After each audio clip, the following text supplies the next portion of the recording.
We've come to think of the future as urban. Skyscrapers, smart tech, driverless transit, glass and greenery, all in harmony. Infrastructure that cares, streets that think. The city, the solution to everything.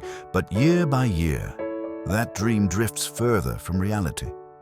We live in cities that keep growing, but not necessarily improving. More buildings, but less space. More cameras, but less trust. More technology, yet less participation. Instead of equity, enclaves. Instead of care, control. Instead of nature, it's imitation. The city is no longer just a place. It's an algorithm. It sets the pace, directs the flow, sorts behavior. It optimizes and forces us to adapt. We don't just live in cities. We live by their rules. The city decides where we work, how long we commute, what we call normal. It shapes habits, desires, fears. Cities once grew around life. Now life adjusts to the logic of the city. That's not always bad, but it's not always about people. The idea of the city was freedom, shared space, movement, culture, exchange. But the smarter cities get, the easier it is to steer our choices. While some dream of smart cities of tomorrow, others fight every day for basics: shelter, air, safety. Cities expand outward, devouring nature, upward, squeezing every last meter. Blocks multiply, roads stretch on, growth seems endless, but access, it shrinks. Downtowns grow elite, outskirts stretch farther. Prices rise faster than buildings. Nature becomes a luxury feature. People, variables in a business model. Cities become showrooms, suburbs, warehouses for the displaced. Between them, a widening gap in rights, incomes, opportunities. Talks of inclusion echo, but the rules are written for a default resident: active, mobile, affluent, app-equipped, easy to monetize, easy to ignore. Everyone else adapts or vanishes. From downtown, from the economy, from the narrative. We praise city growth as success, but growth without equity isn't progress. It's displacement. Some get pushed to the margins, others into invisibility. Nature under concrete. Silence, constant noise. Shade, burning asphalt. We build more, but less and less for life. The city picks those who fit. The rest adapt, drown in rent, or leave.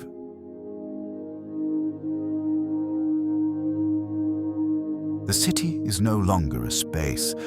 It's a control system. Infrastructure is data. Roads are flows. People, dots or glitches. Planning becomes a performance. Choice, merely its simulation. Algorithms calculate traffic, density, wait times, crime risk. They decide what to regulate and what to bar. What's efficient becomes standard. What falls outside becomes an error. The issue isn't technology.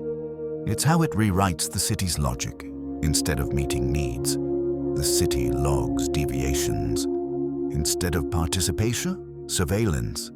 Instead of flexibility, protocols. Instead of life, scripts.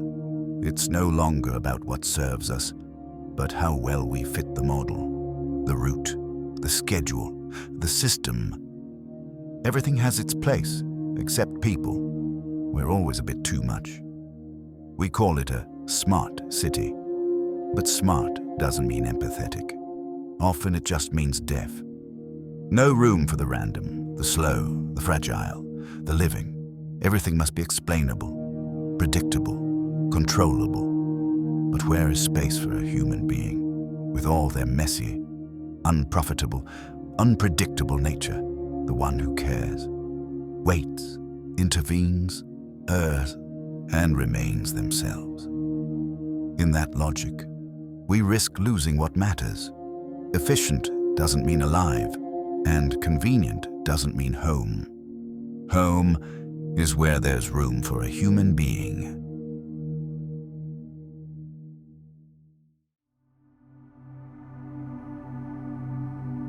The city isn't just a way of life. It's a way of consumption. It lives off what lies beyond its borders.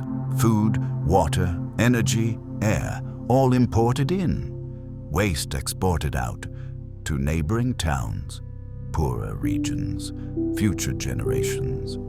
To keep a metropolis alive, you need supply chains like life support, and still, it always wants more.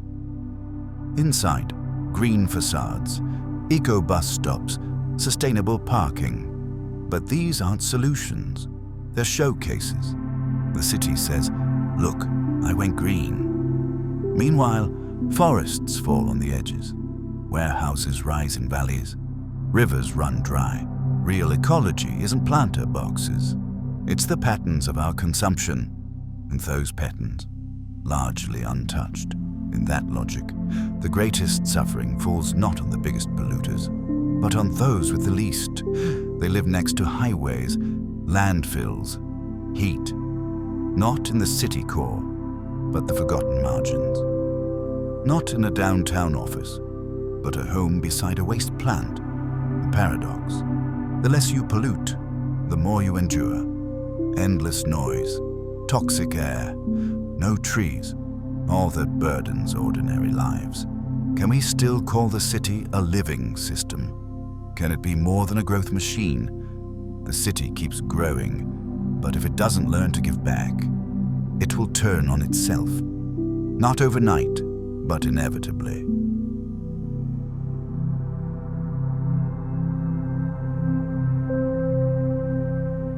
The city is not neutral. It's built for those whose interests matter. Everyone else adapts or disappears. It can function like a machine or thrive as a community. Today it listens to those who pay, shapes itself for those who conform, survives on those who stay silent. The city doesn't grow on its own, it's designed. It doesn't become kind or cruel. People make it so. It mirrors what we call progress, how we envision success, whose voices we hear, and whose we leave out. We say the city is us, but mostly it's us alone. In algorithms, in debt, in competition, in isolation, but it could be different.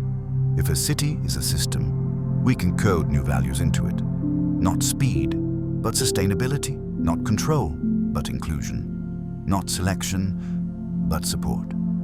A city can be a showroom, a factory, or a home.